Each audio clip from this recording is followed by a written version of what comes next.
Brakes work? Oh, is this like a V8 engine? It's a V8 engine. Oh boy. Is it V though? Is it Yeah. a V? Big V8. What?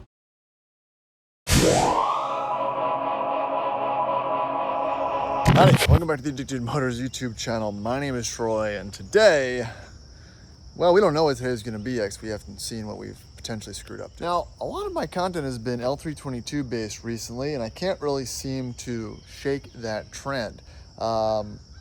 And I've actually perpetuated a little bit, and I'll tell you why. A few days ago, a big storm came through with some shear winds and took down a tree at my parents' house here in Richmond, Virginia.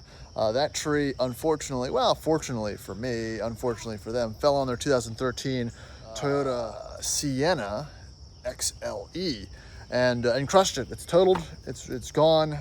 It's been written off, and I am fairly excited. They've had that car for a very long time. Had 100,000 miles. The more you get into what those cars needed at higher mileage, it's kind of a little more scary it got, especially with that all-wheel drive system and whatnot. But that car is totaled. They wanted to replace with another van and then a little round-the-town beater. That's where I came in, and unfortunately, seemed to convince them that buying an 08 L322 was a good idea.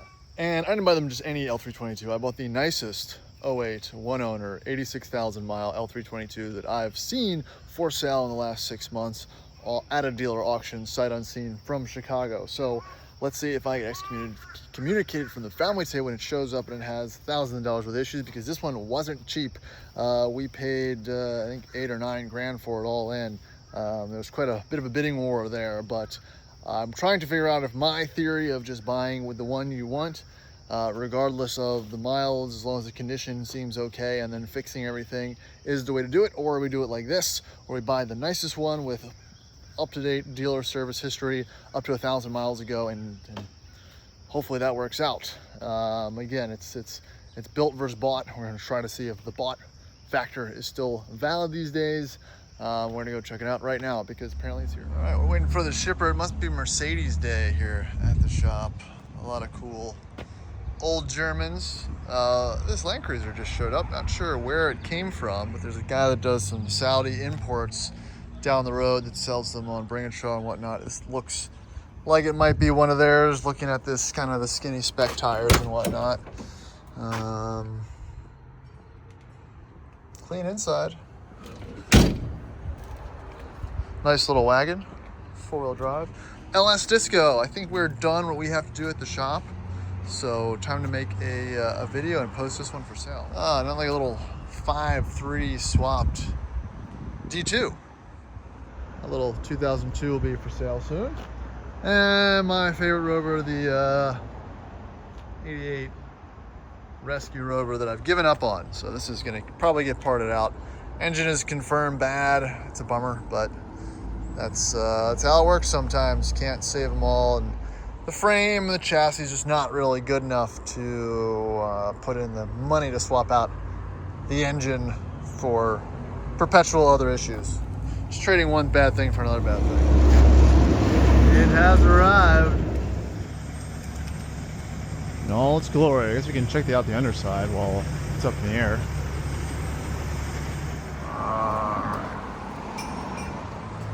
So she does have brand new Bridgestones on her, like we suspected. Again, this is an 08. This has 87,000 miles on it. It's a one-owner truck. Picked it up at an auction, and this is going to be for my parents. I did the responsible thing, and instead of finding them another reliable, indestructible Toyota van, we went with L322. So I'm a bad son, apparently.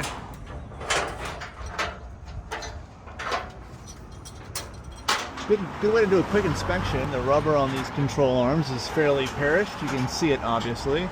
And it looks like there's a CV joint that has, there's some leaks or something. So we've already started a list. Not the end of the world. All that stuff can be replaced.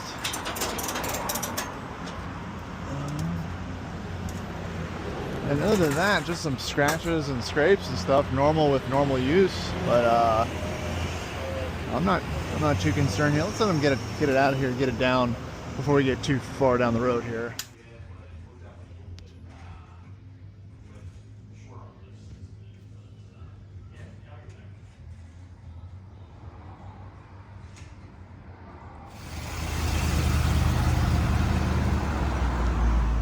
All right, so here it is. 08, one owner, 87,000 miles.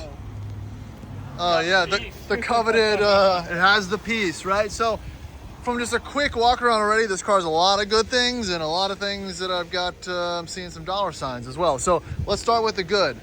Great, what is this, Santori black or whatever, paint. Awesome, clear headlights, you know, Illinois car, so I'm assuming it was garage kept for the most part. Paint all around, the whole car has paint on, which is nice. Sometimes it doesn't happen, they don't come like that all the time. Brand new Bridgestone tires, like brand new tires. That's 900 bucks or so right there.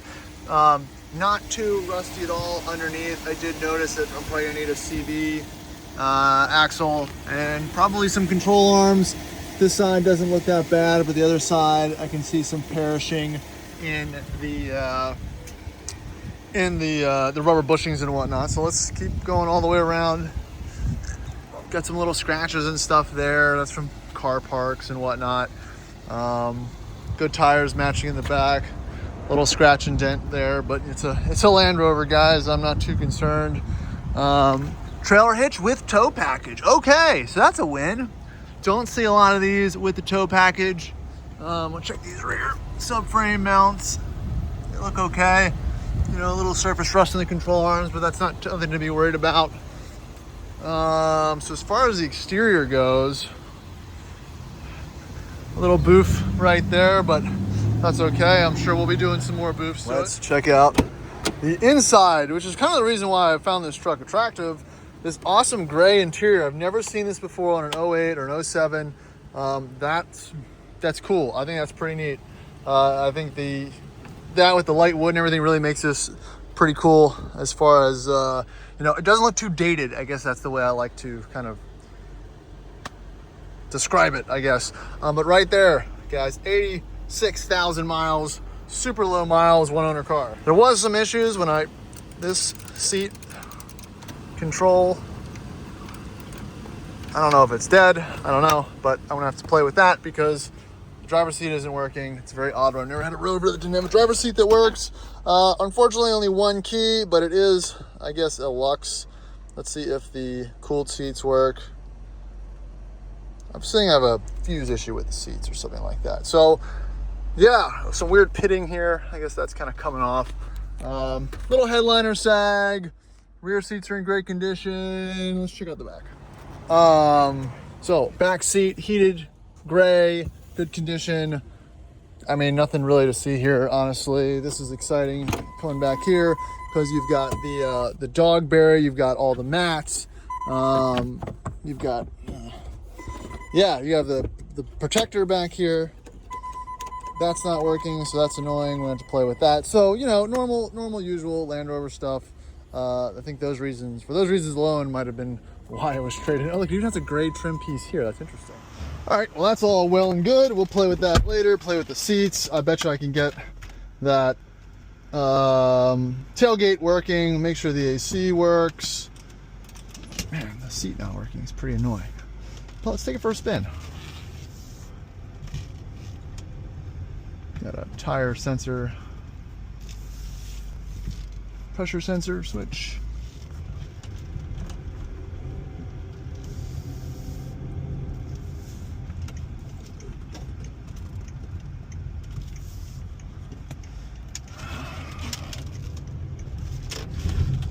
Make sure it goes through all its functions. Make sure it stops. It stops. Again, it's really interesting to feel one of these with low miles. That's kind of what I'm interested in, to make sure that, not make sure, but feel out how it compares to one with more miles, right? That's the thing that I'm always kind of interested in, and kind of high mileage versus low miles. And man, it drives great with these stock brand new tires.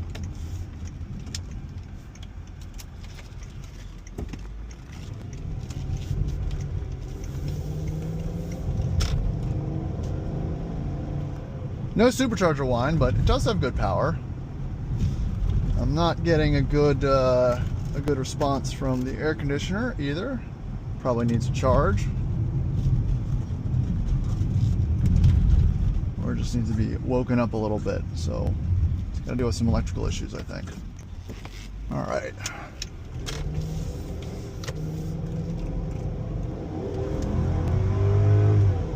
Giving it the beans. That's what you do, right? When as soon as you buy something without checking it out on the lift, is you just assume it's good and floor it. But yeah, it rides nice and smooth and quiet. So I'm not upset so far. It's gonna need a little bit of massaging, if you want to call it that. You know, doing the Rover things, poking around, prodding, poking, switching. But luckily I've got a couple parts cars. But I think for the time being, this might suit the purpose that I need it to replace a very reliable car with an unreliable car. Not a great idea. So, initial inaugural test drive complete. It's got some annoying little issues, but that's kind of par for the course, right? You can't just have it all working. You either have mechanical failures or you have cold AC, and I'd probably choose the latter at this point. It's not 97 degrees right now, so we might survive. So, how do you think we do? And this is a good case study, right? So we got some good things, we got some bad things. Powertrain's healthy, tires, brakes, all that stuff's good. Got some annoying little quirks with AC, power seats, rear power tailgate, probably a CV joint, and control arm. So that's kind of par for the course when you're buying these things, right? You're not buying this as just a normal car. This is an enthusiast type of purchase.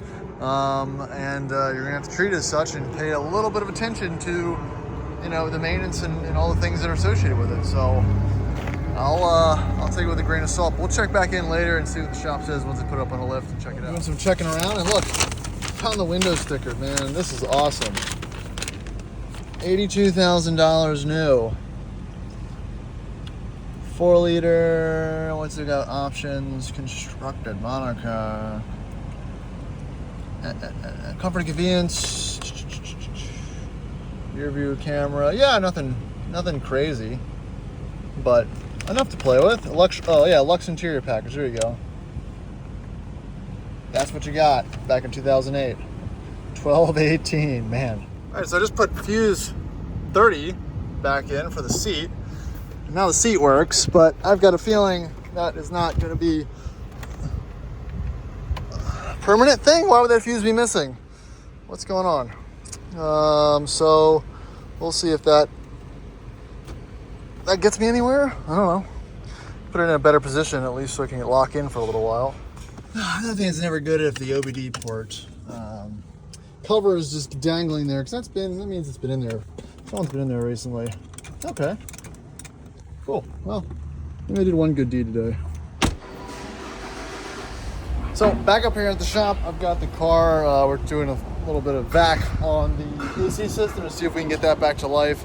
I just swapped out the switch on the back for the tailgate. It still didn't do anything. I haven't done any research. I just had a little extra one laying around. We still have to get that going.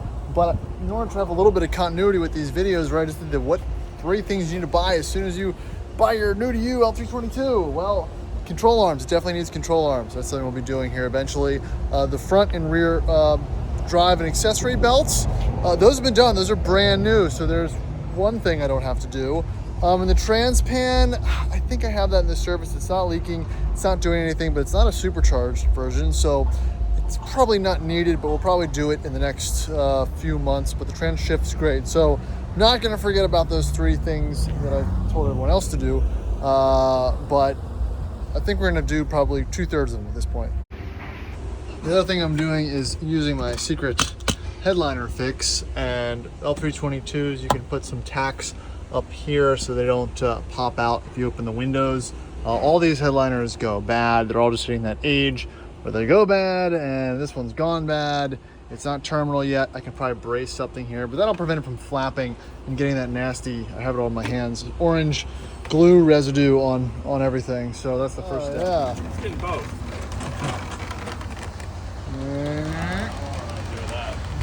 Let's see if Mom likes her Rover. Drive around the block.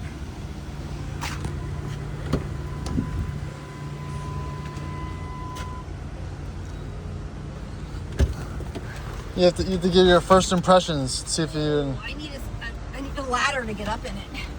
Well, you gotta lower the seat. No, I need to see. Oh, they're slippery. They're slippery. It's been detailed. Ooh, yeah, it looks like it has been. Now let's. Nope. No, that's the wipers. Yeah, I know. I'm trying to wipe it. Well, that works. No, it doesn't. Oh, it works, but yeah, right. All right, let's push it up. And fix this thing. All right. Is it on? No. Yeah. Is it on? Yeah, can't even tell it's on. Oh, there's so much noise going on. Yes. All right, is everything set? Oops, Yeah. maybe I mean, did you adjust the steering wheel? Maybe my seat. Which I just fixed. With armrest or no armrest? Yeah, you can put it down. I don't really care. Max wanted it up. Okay, off we go. Brakes work. Oh, is this like a V8 engine? It's a V8 engine. Oh boy. Is it V though? Is it Yeah. a V? Big V8. What block am I going on? Just make a left when you can. Oh, to the left.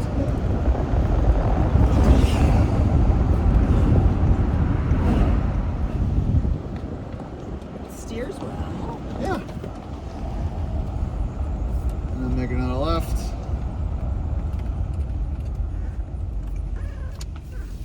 Tickers work.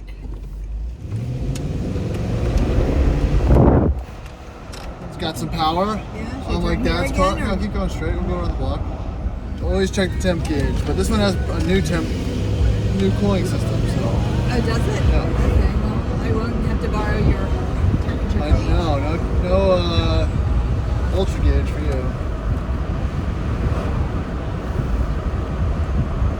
But it's kind of like a normal car, right? It drives well. It's Okay. nice and high. Yeah. Looks nice. The wood grain's nice. Yeah. Really nice when Like the a- AC's on. Turn here. Make a right up here. So 5 out of 10, 10 out of 10 Hey, for the age of the car, for an auto auction special. 10 out of 10 so far. 10 out of 10. AC going? Yeah. You did a great job. Let's spend Troy. some money and then it'll get fixed. You All right. You did great. All right. Yay. Well, we're gonna put some miles on it while you guys are in Pennsylvania in case something does break. I'll be the one driving it. So. Yay. All right.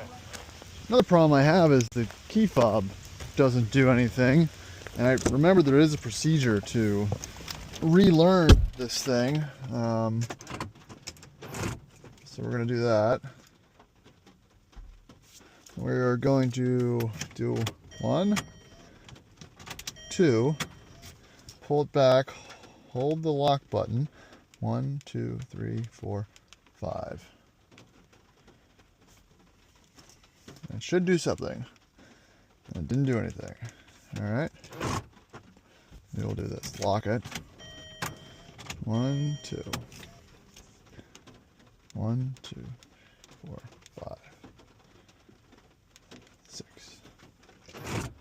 It needs to be unlocked. Well, wishful thinking, maybe. 1, 2. Nope. Well, maybe the key is dead. Interesting. All right, so that's going to wrap it up for the L322 video. It's currently at the shop waiting a new AC compressor. I haven't been able to diag the tailgate, but we have the seats fixed. Probably get some control arms or whatnot put on it as well, and then just put some miles on it. That's the hardest, not the hardest part, but the thing people forget about these cars is after they've been transacted, you need to put at least 100, 120, 150 miles on them just to ensure that there's nothing else to do. So we're going to do that. We're going to do some follow-ups right now. We've got a month for my parents to get back to actually drive it. I'm currently trying to fix my D2, which is stuck in 4 low, so banging on the shift lever, the whole console apart, so that's fun. So we'll probably do a video on that sometime as well. Check out the podcast. I'm going to link the Spotify link below if you want to listen to a little bit of our banter instead of watch it, and we'll catch you on the next video. Thank you for watching.